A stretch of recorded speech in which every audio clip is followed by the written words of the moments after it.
इस कार्यक्रम के पुण्यार्चक हैं Bahubali and Muttin wholesales saris and cloth merchants, Chadchan district, Vijayapur एवं समस्त बाहुबली एंड मुत्तीन परिवार।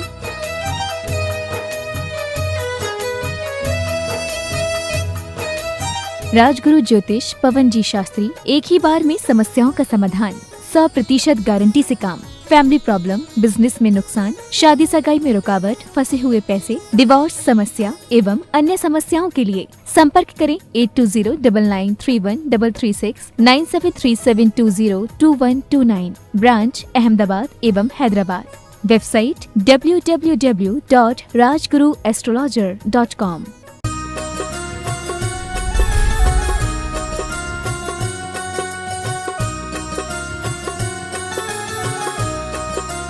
बोलिए देवादिदेव 1008 पार्श्वनाथ भगवान की जय जय जय। श्रवण संस्कृति की ओर नायक प्रातः स्मरणीय आचार्य भगवंत विद्यासागर जी महामुनि राज की जय जय जय। बोलिए गुणायतन प्रणेता, शंका समाधान करता, भावना योग प्रवर्तक, तरुणाई के प्रखर वक्ता, पूज्य मुनिवर श्री प्रमाण सागर जी महाराज की जय जय जय। प्रिय बंधुओं, तीर्थराज सम्मेद शिखर की तलहटी गुणायतन परिसर में आयोजित देश के सर्वाधिक लोकप्रिय कार्यक्रम शंका समाधान में यहाँ उपस्थित एवं देश विदेश से जुड़े उन सभी श्रद्धालुओं का, जो कि पारस चैनल, जनवाणी चैनल एवं प्रामाणिक ऐप के माध्यम से इस कार्यक्रम का सीधा प्रसारण देख सुन व आनंद ले रहे हैं, उन सभी का मैं गुणायतन और श्री सेवायतन परिवार की ओर से हार्दिक हार्दिक अभिनंदन करता हूं। बंधुओं, यह कार्यक्रम प्रारंभ हो उसके पूर्व अपन चलते हैं, जिनका आशीष हम सबको संबल दे रहा है। ऐसे पूज्य गुरुदेव प्रमाण सागर जी महाराज के चरणों में अपन मंगल आशीर्वाद की कामना करते हुए नमोस्तु निवेदित करने के लिए पहुंच रहे हैं। भो स्वामी नमोस्तु नमोस्तु नमोस्तु। बंधुओं, आपको विदित ही है कि तीर्थराज सम्मेद शिखर की तलहटी में गुणायतन का कार्य बड़ी तीव्र गति से चल रहा है। इसके लिए आपका सहयोग बड़ा अपेक्षित है बंधुओं, जिससे कि समय रहते हम सब लोग मिलकर के इस कार्य को पूर्ण कर सकें और आगामी 2024 का जो समय आए वो पंच कल्याणक का आगाज करे। बंधुओं, इसके लिए बहुत लोग जुड़ रहे हैं। आज जहां चातुर्मास कलश स्थापना की बात होगी बंधुओं, पूज्य गुरुदेव ने आशीर्वाद दिया इस वर्ष का वर्षा योग गुणायतन परिसर में ही होना है, जिसके लिए पूर्व से ही कितने लोग यह भाव बना रहे हैं कि हमारा कलश यहां पर स्थापित हो। उसी में बंधु, उसी क्रम में आज जिन्होंने एक कलश की स्थापना करने का मन बनाया है, श्री बाबूलाल जी, सतभैया, अखिलेश जी, असीम जी, अपूर्व जी, सिद्धेश जी, दिविज जी, सतभैया परिवार गुणायतन ट्रस्टी टीकमगढ़ से जोरदार ताली बजाकर हम इनका बहुत बहुत अभिनंदन करते हैं बंधुओं। और वही बंधु आज जिन्होंने अपने आप को सदस्य रूप में गुणायतन से जोड़ लिया है, सूत्रधार के रूप में, मैं उन्हें बड़े सम्मान के साथ आवाज दूंगा कि मंच के ऊपर आएंगे। श्रीमती पुष्पा देवी जी काकी जी के सुपुत्र विमल कुमार जी जैन, श्रीमती सुनीता जी पुत्र विनीत कुमार जी, सुमित कुमार जी साडम निवासी, अंबाला शहर, हरियाणा प्रवासी। मैं निवेदन करता हूं मंच के ऊपर आए और जोरदार ताली बजाकर हम इनका अभिनंदन करते हैं। आए और इनका अभिनंदन करने के लिए बड़े सम्मान के साथ आवाज दे रहा हूं मैं निवेदन करता हूं उनका अभिनंदन करने के लिए मैं हमारे गुणायतन के सीईओ माननीय सुभाष जी पूनम जी और गोटू भैया, जो कि हमारे गुणायतन के ट्रस्टी हैं, निवेदन कर रहा हूं मंच के ऊपर आए और हमारे नए सूत्रधार का अभिनंदन करेंगे। जोरदार जोरदार करतर ध्वनि से हम इनका अभिनंदन करते। बंधुओं, अनेक लोग जुड़ते जा रहे हैं। मैं आपसे भी अपेक्षा रखूंगा, आपका छोटा छोटा सा सहयोग ही हमारे इस गुणायतन को अतिशीघ्र बनाने में कारगर सिद्ध होगा। आइएगा, गोटू भैया से निवेदन करता हूं, पहुंच रहे हैं। सुभाष जी पूनम जी यहाँ उपस्थित हैं। परिवार से जो भी लोग हैं आ जाएं।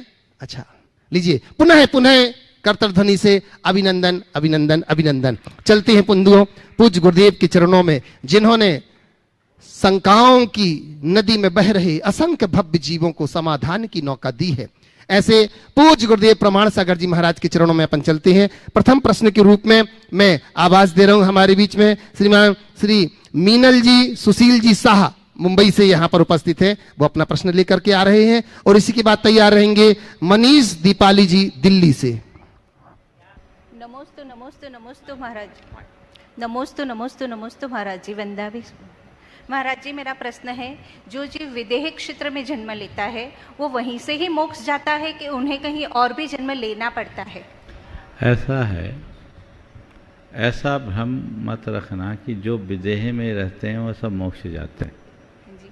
विदेह में भी मोक्ष जाने वालों की संख्या सीमित है और नरक जाने वालों की संख्या ज़्यादा है।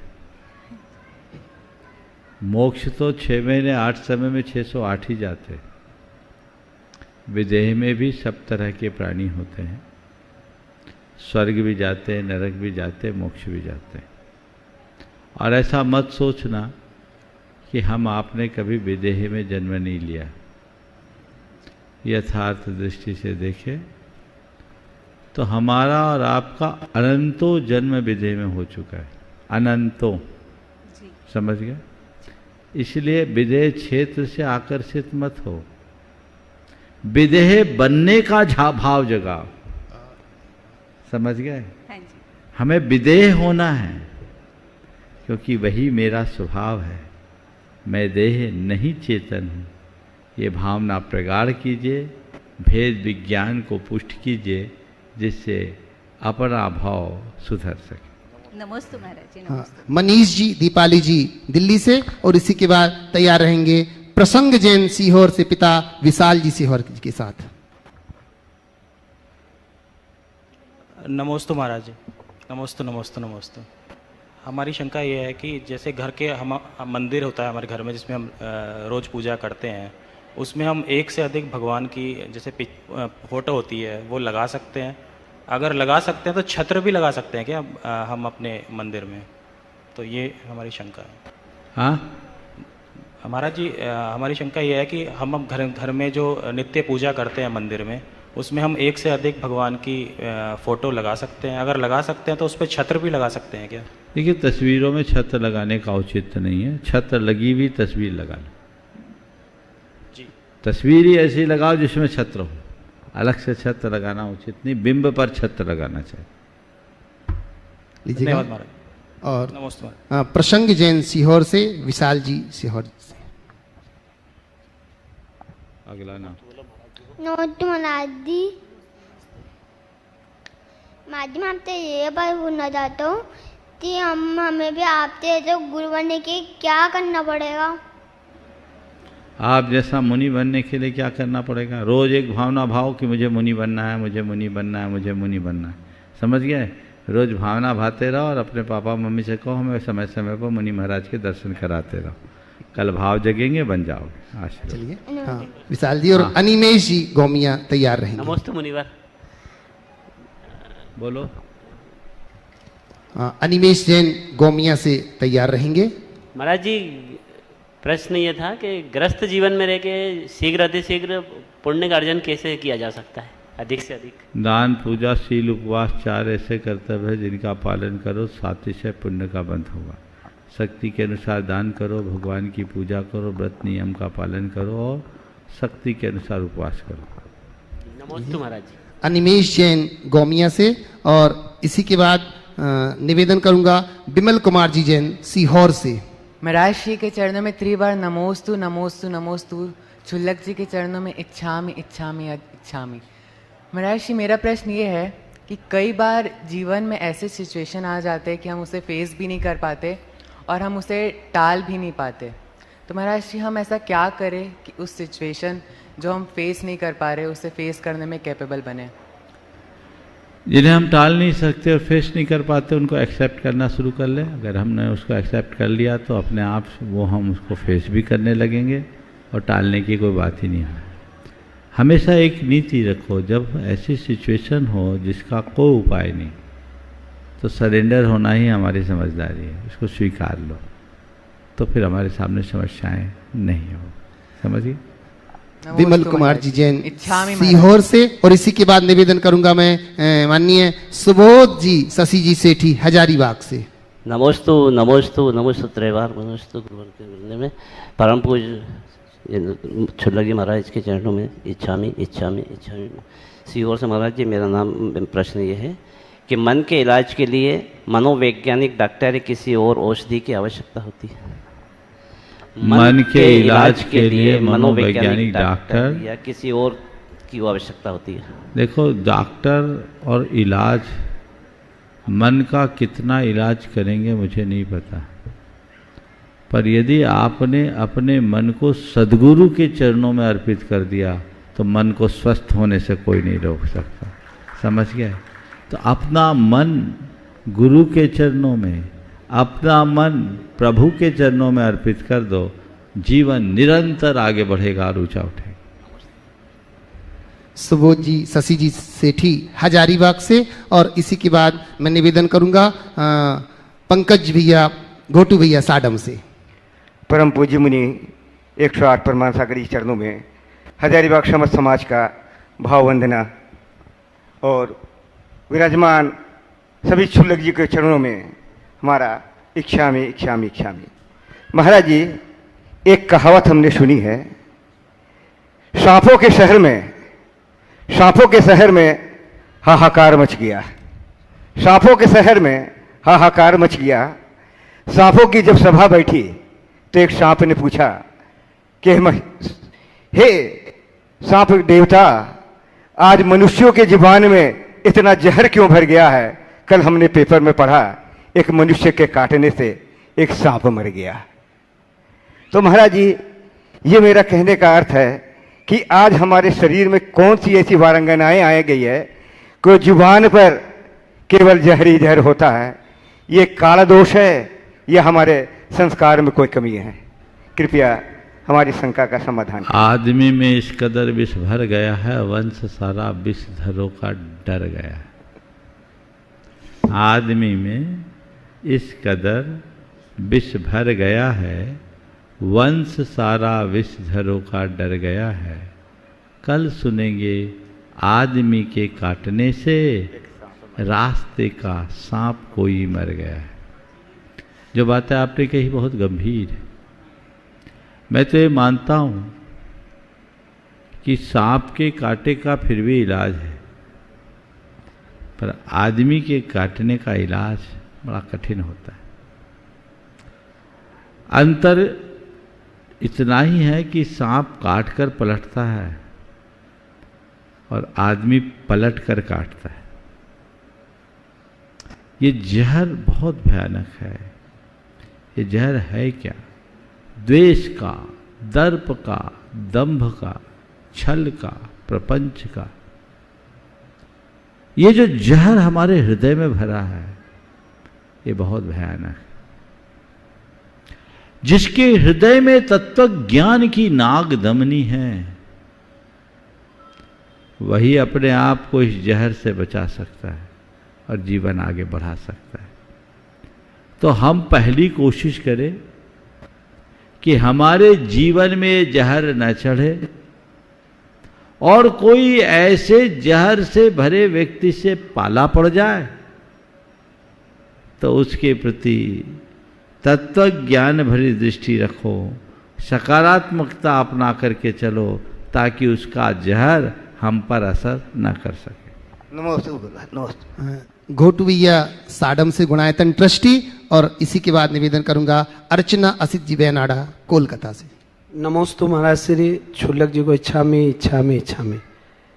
नमोस्तु महाराज से। सब्र कोई कमजोरी नहीं होती, ये तो वो ताकत है जो सब में नहीं होती। तो महाराज श्री, मेरी शंका यह है कि सब्र कब तक रखे कि लोग हमारे सब्र को हमारी कमजोरी ना समझे? समाधान कीजिए। नमोस्तु। सब्र में कमजोरी नहीं होती, यह तो वह ताकत होती है जो हर किसी में नहीं होती। आपने पूछा है हम वो ताकत कैसे अपने भीतर पाएं, या सब्र को अपनी ताकत कैसे बनाएं जिससे लोग इसे हमारी कमजोरी न समझ पाए। मैं तो ये कहता हूँ, तुम्हारे अंदर यदि सही अर्थों में सब्र होगा तो तुम्हें अपनी सब्र की ताकत का खुद एहसास हो जाएगा, और तुम्हें अपने सब्र की ताकत का एहसास करने की ज़रूरत भी नहीं पड़ेगी। मुश्किल ये है कि लोग सब्र रखते कम हैं, बार बार सब्र का परिणाम देखना चाहते हैं। एक बात सदैव ध्यान रखना, सब्र का परिणाम देखने के लिए भी सब्र रखना पड़ता है। इसलिए सब्र रखो, उस पर विश्वास करो, आज नहीं कल परिणाम जरूर आएगा। नमस्ते। लीजिएगा अर्चना असित जी बेनाडा कोलकाता से, और इसी के बाद मैं निवेदन करूंगा हमारे बीच में डॉक्टर सरज जी। नमोस्तु महाराज जी, जयपुर से। इच्छामी महाराज जी, इच्छामी महाराज जी, इच्छामी महाराज जी। महाराज जी, कभी कभी अनुपम रूप भी हानिकारक हो जाता है। हाँ बोलो। कभी कभी अनुपम रूप भी हानिकारक हो जाता है। सीता का रूप, सुरसुंदरी का रूप, सुदर्शन सेठ का रूप, उनके रूपों के कारण ही उनके ऊपर उपसर्ग हुआ, जबकि ये तो नामकर्म की पुण्य प्रकृति से उनको मिला था। फिर महाराज जी इतना दारुण दुख कैसे उनको मिला, ये समझ में नहीं आता है। बिल्कुल, बहुत अच्छा सवाल किया है। रूप मिलना पुण्य का फल है, और इस रूप, जिसको रूप पाए उनके पास अन्य प्रकार का भी पुण्य होगा। फिर उनके साथ ये दारुण दुख क्यों? थोड़ा और हटो, पार्श्वनाथ भगवान के जीवन चरित्र को देखो। उनका पुण्य तो इनसे अनंत गुना था, पर क्या उनके ऊपर दारुण दुख नहीं था?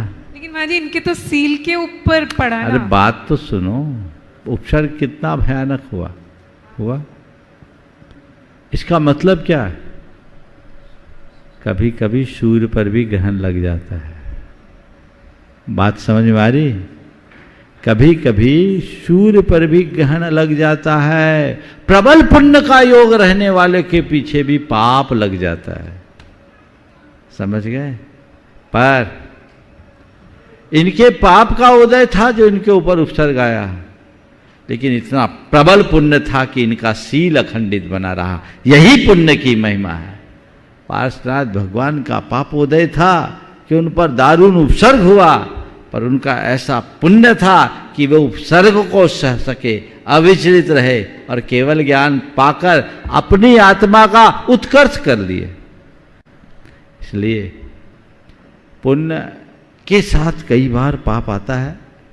आगत पाप को देखकर विचलित मत हो और अपनी चेतना को पुण्य और पाप से ऊपर महसूस करो, जिससे जीवन को संभाला जा सके। नमोस्तु महाराज जी। लीजिएगा, निवेदन कर रहा हूं मैं डॉक्टर साहब से। पहले प्रश्न के पहले मैं चाहूंगा कि एक बार मंच के ऊपर आए बंधुओं। कई दिनों से लगातार गुणायतन में जो अपनी सेवाएं दे रहे हैं, ऐसे वास्तव में साइंटिस्ट हैं, जो कि डॉक्टर शरद जी से निवेदन करता हूं एक बार मंच के ऊपर आए और इनका अभिनंदन करने के लिए मैं माननीय सुभाष जी से भी निवेदन करूंगा और हमारे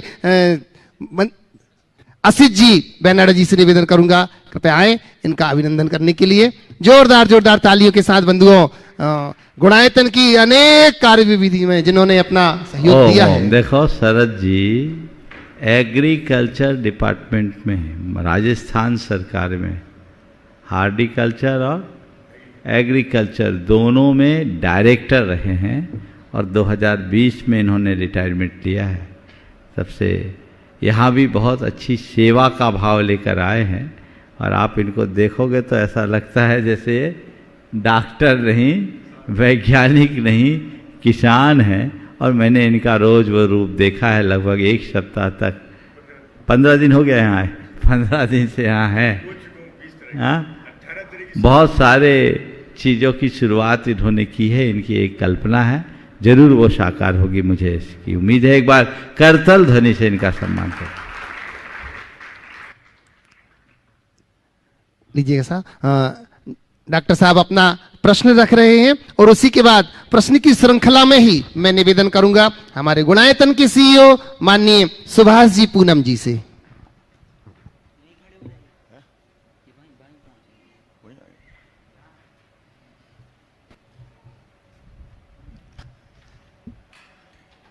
पूज्य गुरुदेव के श्री चरणों में नमोस्तु नमोस्तु नमोस्तु।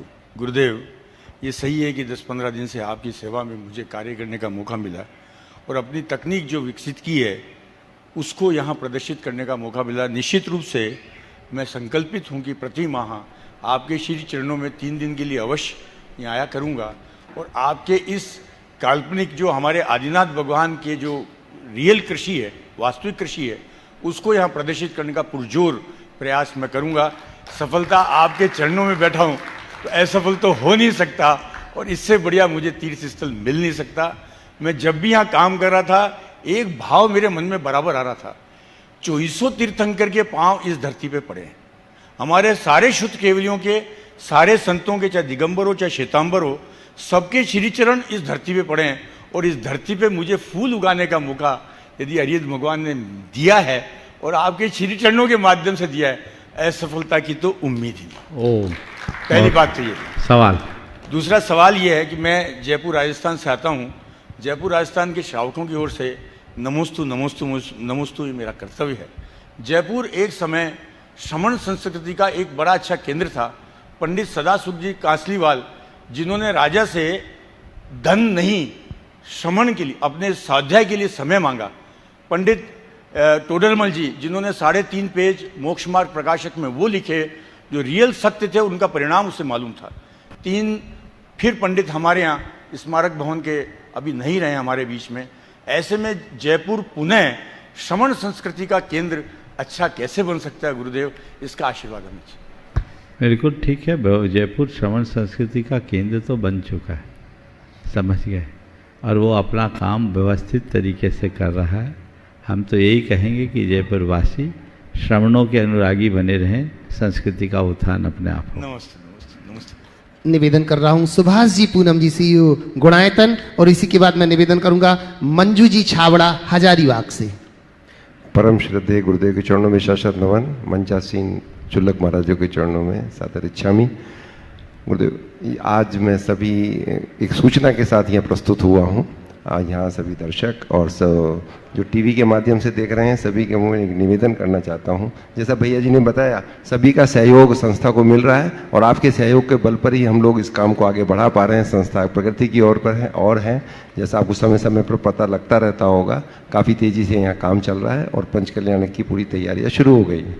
लेकिन इस कार्य में आपका जो सहयोग मिलता है उसमें एक थोड़ी परेशानी आ रही है कि कुछ जो आप लोग धनराशि यहाँ भेजते हैं वो सस्पेंस अकाउंट में चली जा रही है, जिसके कारण हम उसका उपयोग नहीं कर पा रहे हैं।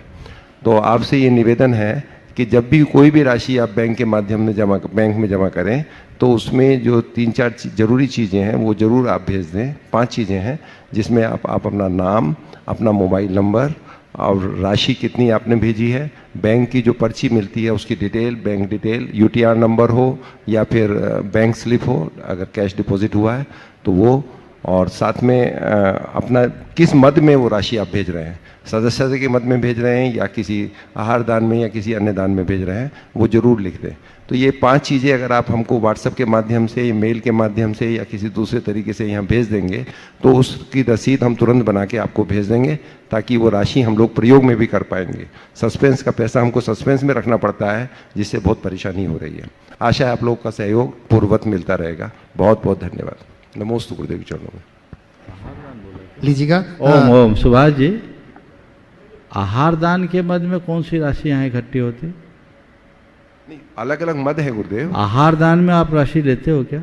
आहार दान माने व्रती आहार, व्रती आहार दान, उसका मद बदलिए, त्यागी व्रती भोजनशाला, त्यागी व्रती भोजनालय में लेते हैं।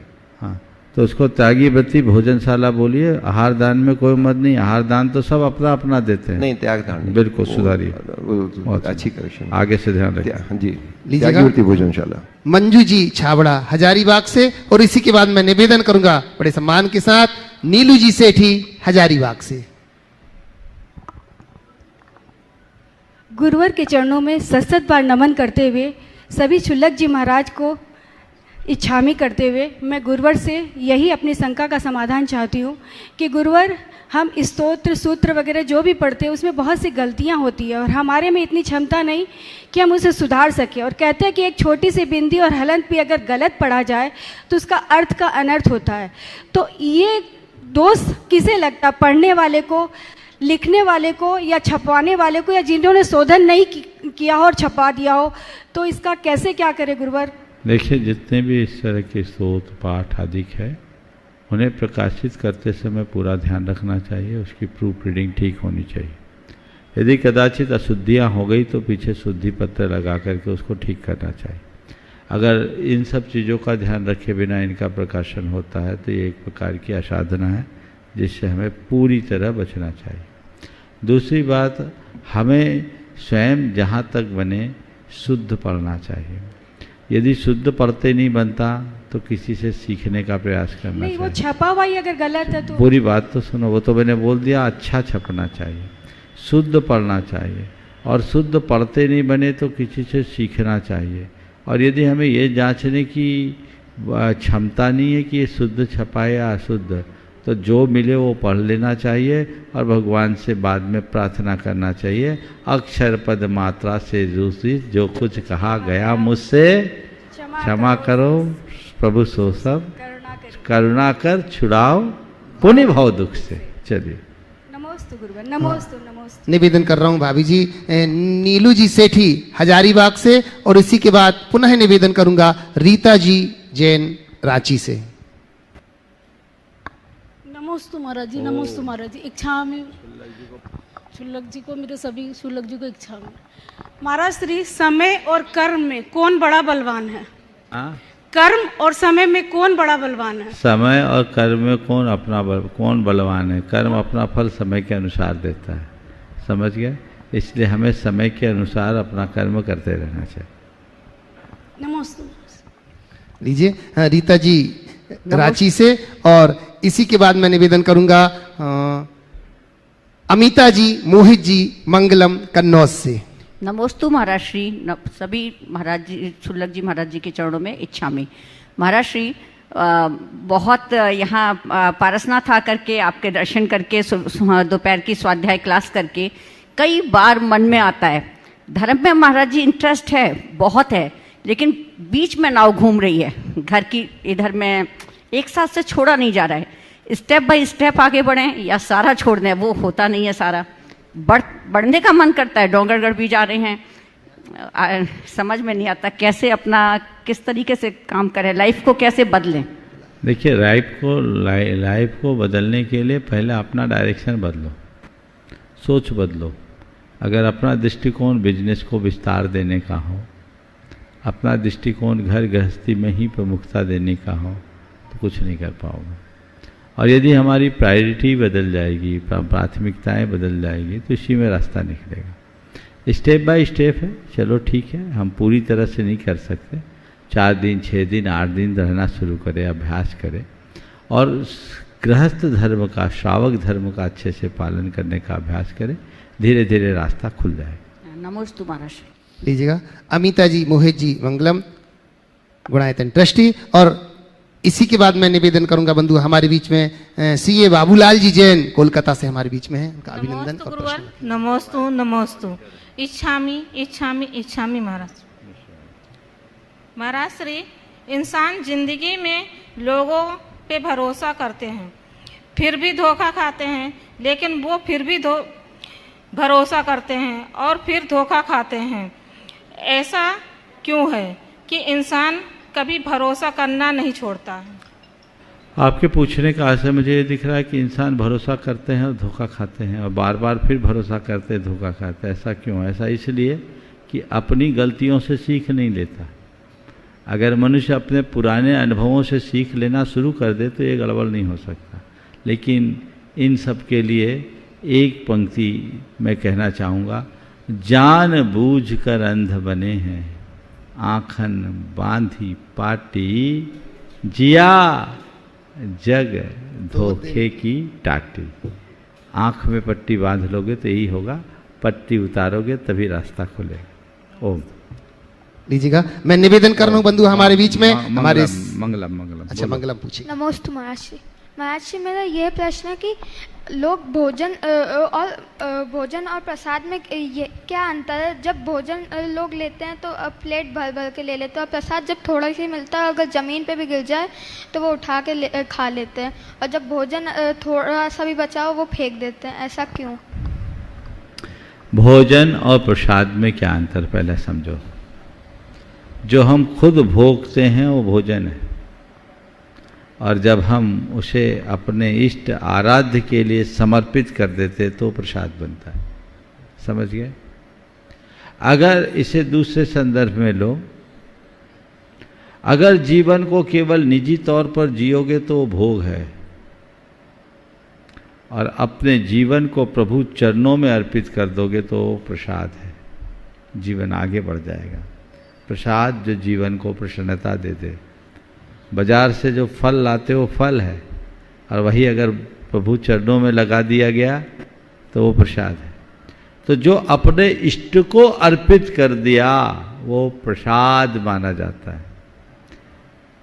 चूँकि हमारे हृदय में इष्ट के प्रति श्रद्धा और विश्वास होता है, इसलिए लोग प्रसाद को महत्व देते हैं और भोजन को उतना महत्व नहीं दे पाते।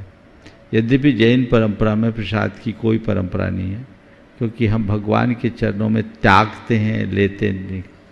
हमारे भगवान भोग ही नहीं लेते तो हम उन्हें भोग क्या चढ़ाएं। हमारे भगवान प्राणातीत हैं और प्राणातीत होने के कारण उन्हें भोजन की जरूरत नहीं पड़ती, वो भोजन नहीं लेते, निराहार।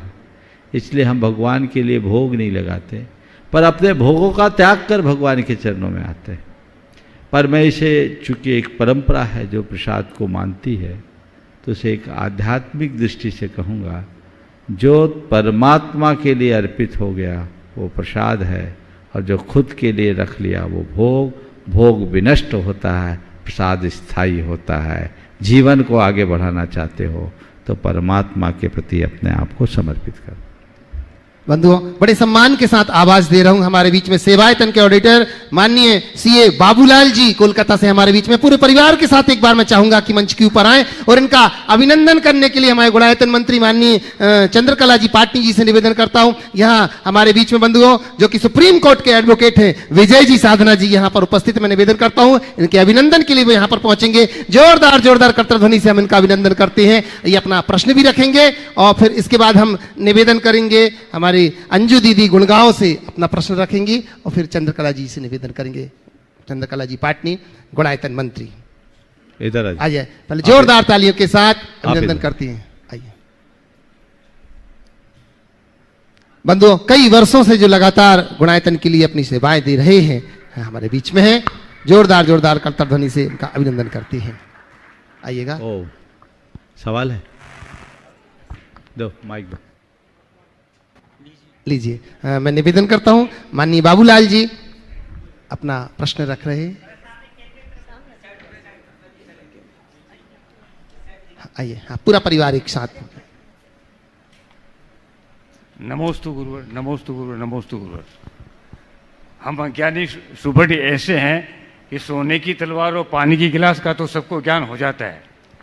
सोने की तलवार, पानी की गिलास का ज्ञान सबको है, हम सुप्तों को। लेकिन हम ज्ञान ऐसे कि शरीर का आत्मा का ये ज्ञान कब होगा, कैसे होगा? शरीर और आत्मा का ज्ञान कब होगा, कैसे होगा? भैया मैं तो एक ही बात जानता हूँ, रत्न की परख करना है तो जोहरी के पास बैठो। जोहरी के पास जाओगे तो रत्न की परख होगी, समझ गए? जोहरी के रत्नों के माध्यम से रत्नों का आदान प्रदान देखोगे, तुम पारखी बन जाओगे। अगर आत्मा का ज्ञान करना चाहते हो तो उनकी शरण में जाओ जिन्होंने अपनी आत्मा को पहचाना है। अपने आप खरबूजे को देखकर रंग बदल लेगा। ओम। निवेदन कर रहा हूं अंजू जी जैन गुड़गांव से और फिर निवेदन करूंगा मैं गुणायतन मंत्री चंद्रकला जी पाटनी। नमोस्तु गुरुदेव और सभी छुल्लक महाराज जी के चरणों में इच्छामी।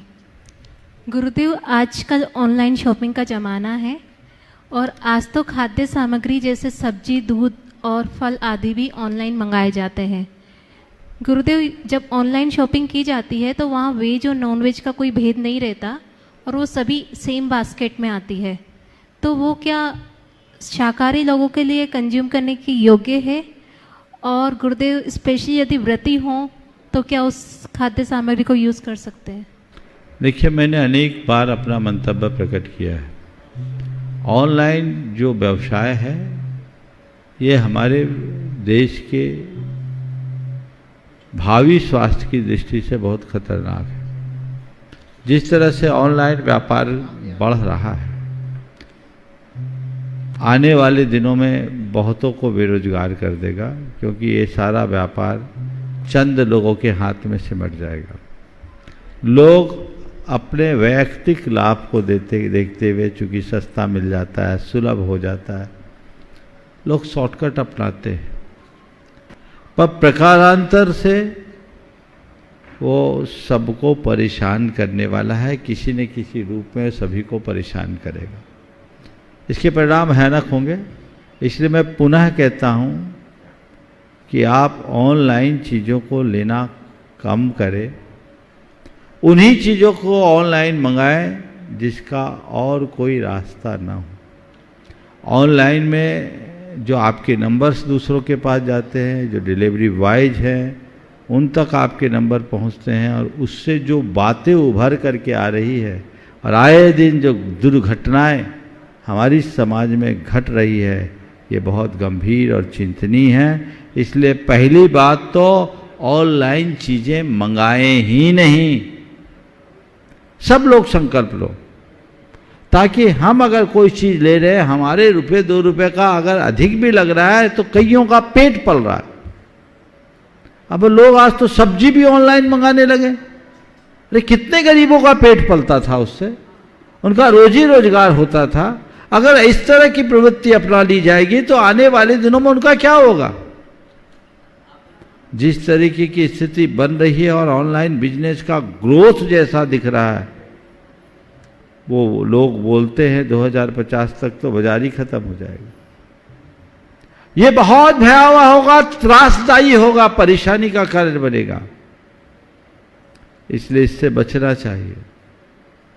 दूसरा जो आपने सवाल उठाया कि हम सब्जी और अन्य चीज़ें मंगाते, खाद्य पदार्थ मंगाते हैं, तो जो भी लाते वो एक ही बास्केट में लाते हैं, तो वो तो छूने योग्य भी नहीं है, खाने योग्य कैसे होगी? इसलिए ऐसी चीजें तो मंगानी नहीं, चाहे वो मुफ्त में भी दे तो नहीं लेना। हम खुद जाए बाजार, घूम कर आए, उससे हमारी शारीरिक और मानसिक स्वास्थ्य की रक्षा होगी। ऐसी क्यों? उन चीजों को कतई नहीं मंगाना, ये महादोषप्रद है, इनसे बचना चाहिए। कल चर्चा में कुछ लोग बोल रहे थे कि महाराज जी, आजकल कुछ कंपनियां जो भोजन उपलब्ध कराती है, खाना बेचती है, वो कंपनियां बहुत सस्ता खाना दे देती है। 40-50 रुपए में पेट भर जाता है, तो लोग उसी को मंगाना पसंद करते, कहीं जाना नहीं पड़ता, चलो जो आ रहा है खा लो, पेट भर जाएगा। कौन कौन सी कंपनी नाम नहीं लेना नहीं चाह रहा, लेकिन आशय आप लोग समझ रहे हैं। वो मंगा लिए जाते, खा रहे, पेट भर रहा, सस्ता है। ये वेज नॉन वेज तो वहाँ है ही, लेकिन मुझे जब मैंने पूछा इतना सस्ता क्यों, तो एक ने बोला महाराज जी इसमें एक बहुत बड़ी चाल है, अभी वो लॉस में दे रहे हैं आपकी आदत खराब करने के लिए। आपके जीभ को इतना चटोरा बना देंगे कि कल आप उसके बिना रहेंगे ही नहीं, और फिर आपसे मुंह मांगी कीमत वो वसूलेंगे, एडिक्ट बना देंगे, और फिर प्राय मैदा आदि से जुड़ी हुई चीजें आपको खिला खिला के आपके पेट का कबाड़ा करेंगे, अनेक प्रकार की बीमारियों से ग्रसित होंगे। इसलिए अपनी परंपरागत व्यवस्था की सुरक्षा करनी चाहिए, भूल करके भी उनकी उपेक्षा नहीं करनी चाहिए। ऐसी प्रवृत्तियों पर यथासंभव लगाम लगाना चाहिए। नमस्ते। निवेदन कर रहा हूं गुणायतन मंत्री चंद्रकला जी पाटनी। मेरी तरफ से जगत के सब जीवों की तरफ से मुनिराज के चरणों में नमोस्तु, क्षुल्लक जी महाराज के चरणों में इच्छामि।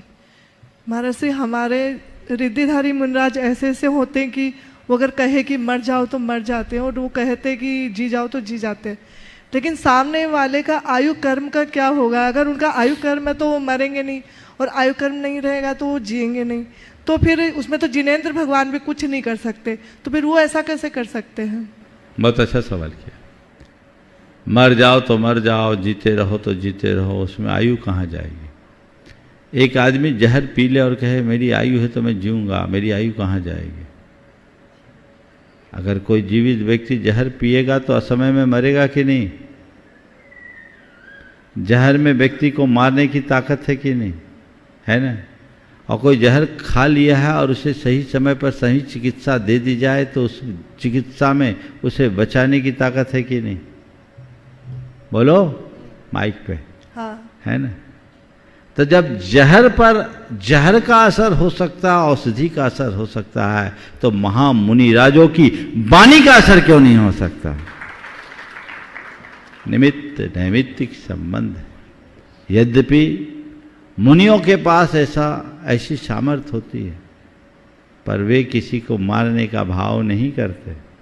हाँ, उनके प्रभाव से मरणासन बच जाता है। उनकी बोली दुआ दवा का काम करती है, दवा से भी बढ़कर काम करती है और वो व्यक्ति को उठाकर खड़ा कर देता है। आयु कर्म नहीं रहता तो भी वो जी जाते हैं। आयु कर्म नहीं रहता, नहीं, आयु कर्म असमय में नष्ट नहीं हो उससे बचा लेते, अकाल मृत्यु से बचा लेते हैं, और अथवा अकाल मृत्यु हो जाती, दोनों चीजें। लीजिए, निवेदन कर रहा हूँ मंचासीन पूज्य चुल्लक श्री समादर सागर जी महाराज के चरणों की वंदना करते हुए कि भो स्वामी, आप अपने प्रश्न के माध्यम से अनेक प्रकार की धर्म की जिन गुत्थियों को सुलझाने में आप सहयोगी कर रहे हैं, आपके चरणों में कोटिशा वंदन करते हुए निवेदन कर रहा हूँ। नमोस्तु महाराज जी, नमोस्तु। हाँ जी, देखा जाता है कि जो वस्तु अच्छी होती है वही वस्तु कहीं ना कहीं दुख का कारण बन जाती है। तो उनमें 3 प्रकार की बातें हम रख रहे हैं। तो एक शांत रस है, एक भक्ति रस है और करुण रस है। इन तीनों से सुख शांति को कैसे पा सकते हैं? नमोस्तु महाराज। फिर से बोलिएगा। वर्तमान में जिस वस्तु से आशा करते हैं वही कहीं ना कहीं निराशा देती है। तो इसके लिए 3 बातें महाराज जी, हम शांत रस, भक्ति रस और करुणा रस, इन तीनों से हम किस प्रकार से अपने को देख सकते हैं, जान सकते हैं? नमोस्तु। आशा रखते उनसे निराशा मिलती है।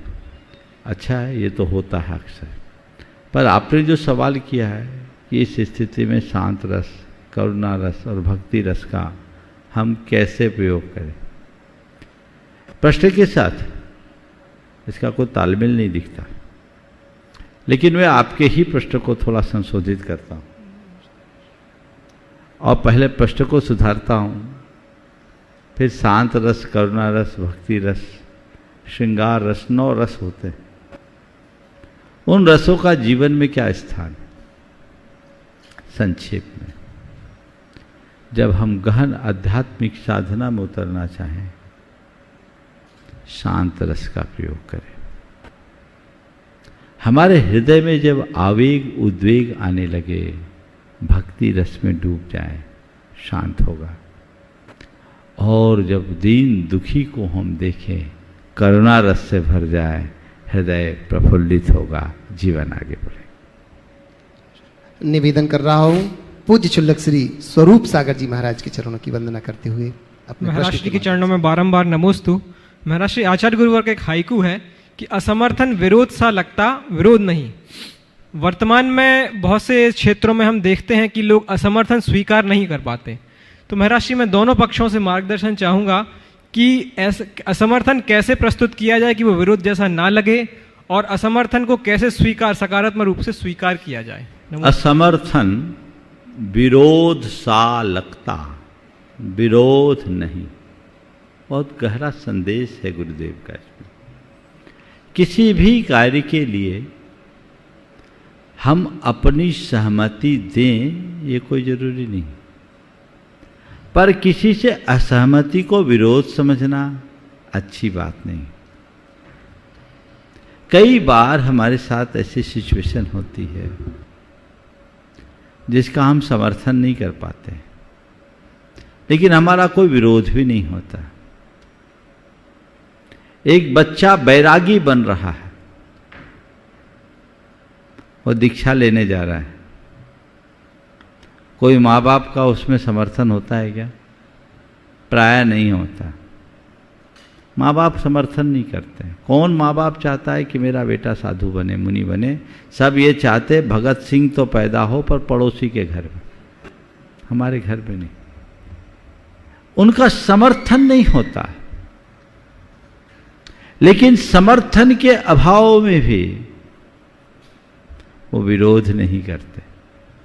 ठीक है, समझ है, अच्छे रास्ते पर जा रहा है, कल्याण के लिए जा रहा है। ठीक है बेटा, तुम्हें करना है तो तुम्हारी मर्जी, पर जिस क्षेत्र में जा रहे हो उसी में आगे बढ़ना, लौट कर मत आना। किसी भी कार्य में हम खड़े ना हो तो ये विरोध नहीं है, कार्य में व्यवधान डालना विरोध है। तो कई स्थितियां ऐसी होती है जिसमें व्यक्ति को खुद से चुनाव करना पड़ता है। जो मेरे विचारों के अनुकूल नहीं है, मैं उसमें समर्थन कैसे दूं? पर मेरी सम्मति का अभाव विरोध तो नहीं है। ठीक है, आप जानिए आपका काम, मैं इसमें तटस्थ हूं।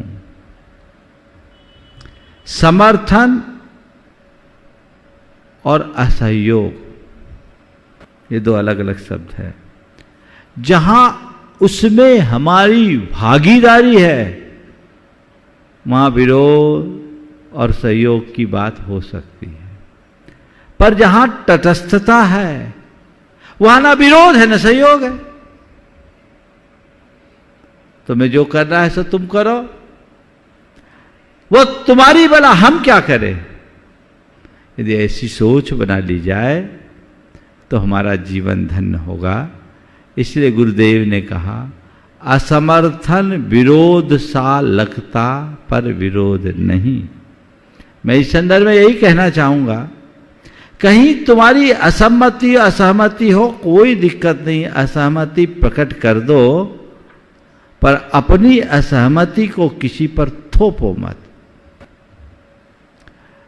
विरोध तब नहीं होता जब हमारी किसी से असहमति होती, विरोध तब होता है जब हम अपनी असहमति सामने वाले पर थोपने की कोशिश करते हैं।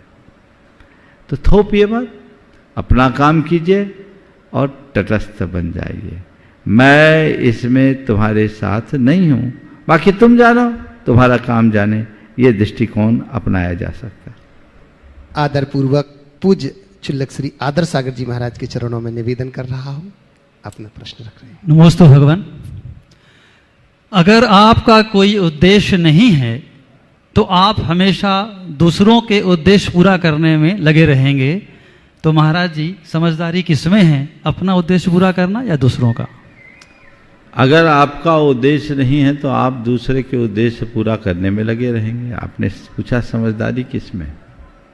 मैंने एक बहुत पहले एक वाक्य पढ़ा था,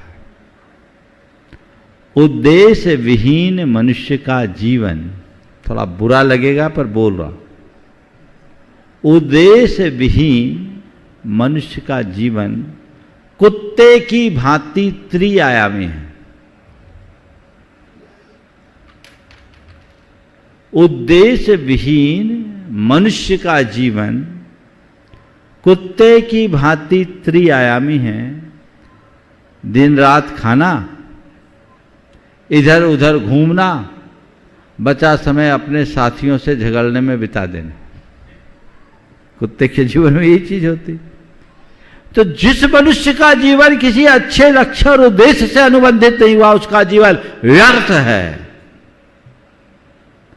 तो अपने जीवन का लक्ष्य बनाओ, पुरुषार्थ जगाओ, किसी ठोस उद्देश्य से भरकर आगे बढ़ो, जिससे जीवन को बेहतर बनाया जा सके और जीवन को ऊंचा उठाया जा सके। बंधुओं, बड़ी प्रसन्नता की बात है कि पूज्य आचार्य भगवंत ने इस बार आशीर्वाद दे दिया है गुणायतन में वर्षा योग करने का। तो आगामी 2 जुलाई को चातुर्मास कलश की स्थापना होगी, जिसमें संपूर्ण देश ही नहीं विदेशवासियों को मैं आमंत्रित कर रहा हूं गुणायतन और श्री सेवायतन परिवार की ओर से। बस इतना करना कि जो बाहर से लोग आ रहे हैं वो आने की पूर्व सूचना हमें देना, जिससे कि गुणायतन परिवार आपकी समुचित व्यवस्था कर सके। बंधुओं, जिन्हें कलश स्थापना करना है आप आए, बहुत अच्छी बात, स्वागत है। नहीं भी आ पा रहे हैं तो आप ऑनलाइन के माध्यम से हम तक सूचना पहुंचाएं, आपका कलश यहां पर स्थापित किया जाएगा। रिद्धि सिद्धि को देने वाला जो आपका सहयोग गुणायतन के लिए हो जाएगा। साथ ही साथ बंधुओं, 3 तारीख को वो महान दिवस होगा जब एक शिष्य को गुरु मिले थे। गुरु पूर्णिमा का वह दिन हम बड़े ही सम्मान के साथ पूज्य गुरुदेव की पूजन करके यहां पर करेंगे। मैं आपसे निवेदन करूंगा कि आप उसमें जरूर शामिल हो बंधुओं। और बहुत सारे लोग महाराज श्री बाट जो रहे हैं, प्रश्न भेज रहे हैं, तो मैं अपरोक्ष में जो यहां पर परोक्ष रूप में हैं उनसे मैं उनकी ओर से आपके चरणों में प्रश्न रख रहा हूं। नितिन जी बिनौली से वाकपत चरणों में नमोस्तु निवेदित करते हुए कह रहे, गुरुदेव, अतीत में जीने वाला बूढ़ा होता है, भविष्य में जीने वाला बच्चा होता है, लेकिन वर्तमान में जीने वाला हमेशा जवान होता है। तो महाराज श्री, मेरी शंका यह है कि ऐसा क्या करें कि भविष्य और अतीत में ना उलझ करके हमेशा वर्तमान में जीते रहे तो जवान बनी रहे। गुरुदेव का हाइकू है। भूत सपना, वर्तमान अपना, भावी कल्पना। तो सपना और कल्पना को भूल जाओ और वर्तमान को अपना लो तो जीवन अपने आप आगे बढ़ेगा। ज़्यादा कुछ कहने की जरूरत नहीं हो। चेन्नई से यहाँ कोई उपस्थित है क्या? चूंकि वो अपना प्रश्न रखना चाहते हैं तो अपना नाम बता करके एक बार यहाँ आएंगे। एक प्रश्न के माध्यम से और पूज्य श्री के चरणों में चल रहा हूँ। महाराज श्री, एक बेला जैन प्रयागराज से एक माँ आपके चरणों में वंदन करते हुए ये पूछना चाह रही, महाराज श्री, एक माँ ने अपने बच्चों को जन्म से ही लेकर के बड़े तक उनको पाला पोसा, संस्कार दिए। जब वो बेटे बड़े हो गए और किसी कारणवशात अगर उन बेटों में किसी संपत्ति आदि को लेकर के अगर विवाद होता है तो ऐसी स्थिति में माँ का क्या कर्तव्य है, उसे क्या करना चाहिए? महाराज श्री देखो, संपत्ति है ही ऐसी चीज जो विवाद को जन्म दे। माँ को चाहिए कि अपने दोनों जो भी बच्चे हैं, 2 हों 4 हों, आजकल तो 1 ही 2 होते हैं, उन दोनों से बातचीत करे, उन्हें भावनात्मक रूप से जगाए और उन्हें इस बात का मूल्य और महत्व का बोध कराए कि संपत्ति से ज़्यादा ऊंचा स्थान हमारे सद्भावों का है। हम पैसा तो आज पाए हैं, कल रहे न रहे कोई पता नहीं। इसका मोह त्याग कर हमें आपसी प्रेम का ध्यान रखना चाहिए।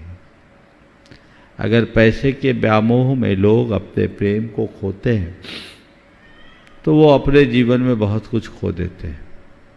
हालांकि आजकल लोगों की दृष्टि ऐसी हो गई कि पैसे के आगे और किसी चीज़ को देखते ही नहीं। अब भाई भाई की बात, माँ की उपस्थिति में रहने की बात तो बहुत दूर की है। मैंने कुछ प्रसंग ऐसे भी देखे हैं कि जिस दिन पिता की मृत्यु हुई, उनकी अंत्येष्टि बाद में बच्चों ने शादी के पहले ही अपनी संपत्ति का हक मांगना शुरू कर दिया। ये बड़ी विडंबना है। ऐसी निष्ठुरता जिन लोगों के हृदय में विकसित होती है उनका जीवन व्यर्थ नष्ट भ्रष्ट होता है। हमें अर्थ को अनर्थ का कारण बनने से बचाना चाहिए। जीवन के मूलभूत तथ्यों को अपनाकर चलना चाहिए। महाराज श्री प्रवीण जी सिंघई गड़ाकोटा जिला सागर से नमोस्त निवेदित करते हुए कह रहे हैं कि किसी ने सच ही कहा है, किसी सफल व्यक्ति तथा दूसरे के बीच में अंतर ताकत का नहीं, ज्ञान का नहीं, बल्कि इच्छा शक्ति का होता है। तो हे गुरुवर, हम जीवन में अच्छे कार्यों में सफल होने के लिए अपनी इच्छा शक्ति को मजबूत कैसे बनाएं? कृपया सूत्र प्रदान कीजिए। बहुत अच्छा वाक्य। किसी सफल व्यक्ति का अन्य व्यक्तियों से जो अंतर है वो उनकी ताकत, ज्ञान या संसाधनों का नहीं, वो उसकी इच्छा शक्ति का, विल पावर का। अगर हमारे अंदर इच्छा शक्ति प्रबल हो तो हम अपने जीवन में वह सब कुछ हासिल कर सकते हैं जिसे सामान्य आदमी कभी सोच भी नहीं सकता। तो हम अपने अंदर की इच्छा शक्ति को कैसे जगाएं? अपनी इच्छा शक्ति को जगाने के लिए मैं कुछ सूत्र दे रहा हूँ। सबसे पहले अपने लक्ष्य को अपने सामने रखें। जो मनुष्य हर पल अपने लक्ष्य को अपने सामने रखता है, यानी लक्ष्य की धुन में जीता है, मुझे मेरा ये लक्ष्य है, उसे मुझे पाना है, मुझे पाना है, मुझे पाना है, ये मेरा लक्ष्य है, ये मेरा टारगेट है। जब लक्ष्य मेरे सामने होगा तो लक्ष्य को पाने की ललक अपने आप जगेगी, और जब मनुष्य के हृदय में ललक जागृत होगी तो वो अपने आप क्रियाशील होगा, उसकी चेतना उसमें जुटेगी और उसकी क्रियाशीलता ही उसको परिणाम देगी। तो पहली बात, सदैव अपने लक्ष्य को अपने सामने रखकर चलना। दूसरी बात, अपने आत्मविश्वास को प्रगाढ़ बनाना। आत्मविश्वास को कभी खोना नहीं।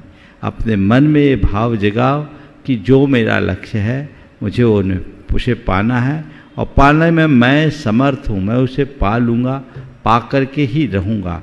यदि ऐसी सोच हो तो हम अपने लक्ष्य को बहुत आसानी से पा सकते हैं, और हमारे अंदर की जो विल है, जो इच्छा शक्ति है, जिसको हम दूसरे शब्दों में कहें ललक है, वो बनी रहेगी और हमारे जीवन को बेहतर बना पाएगी। तीसरी बात, ऐसे निमित्तों से बचना है जिससे हमारा चित्त विखंडित होता हो, और ऐसे लोगों का आश्रय लेना है, निमित्तों का आश्रय ले जिससे हमारी इच्छा शक्ति और प्रबल हो सके। यदि ये बातें हम अपने जीवन में घटित करेंगे तो निश्चित तौर पर वह हमारे जीवन के बेहतर बनाने में समर्थ होगा। हम इसी तरह बेहतरी के दौर में जीते रहें और अपने जीवन को सुंदर बना सके, इसी शुभ भाव के साथ समय आप सबका हो गया। यहीं पर विराम। बोलिए परम पूज्य आचार्य गुरुवर श्री विद्यासागर जी, परम पूज्य मुनिवर श्री प्रमाण सागर जी महाराज की, मुनि संघ की।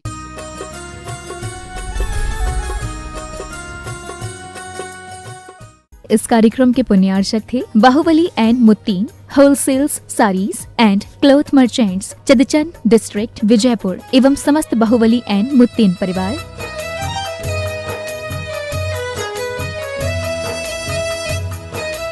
राजगुरु ज्योतिष पवन जी शास्त्री, एक ही बार में समस्याओं का समाधान, 100% गारंटी से काम, फैमिली प्रॉब्लम, बिजनेस में नुकसान, शादी सगाई में रुकावट, फंसे हुए पैसे, डिवोर्स समस्या एवं अन्य समस्याओं के लिए संपर्क करें 8209931336 9737202129। ब्रांच अहमदाबाद एवं हैदराबाद।